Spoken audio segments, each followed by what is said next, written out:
From this to this. After ngang makisame ng sala namin, ayan nag-decide na ako na papapintura ko na yung buong bahay namin. Dahil nga napakasakit sa mata ng color green at color pink na yan.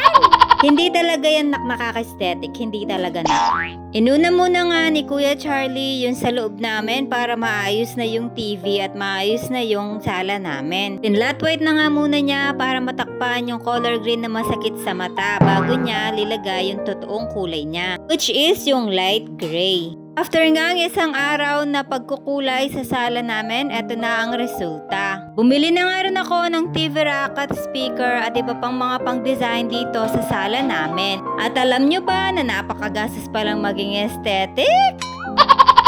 At kulang pa nga yung mga pang-design dyan, hindi pa ako nakabili, wala ng pera, ang owat na to. Kidding aside, ang goal ko talaga ay mapaayos kahit konti lang yung bahay namin. At eto na nga, kakadating lang ng speaker at nagkanta na ang Zia Messiah Maslam. At si Marites, ayan, for the go. Thank you nga pala kay Kuya Charlie dahil nga siya yung mga gumagawa ng mga pinapagawa ko. At siya rin ang nagkulay dito sa bahay namin. Anyway guys, I guess that's it for today. Thank you for watching. See you on my next mini vlog. Bye!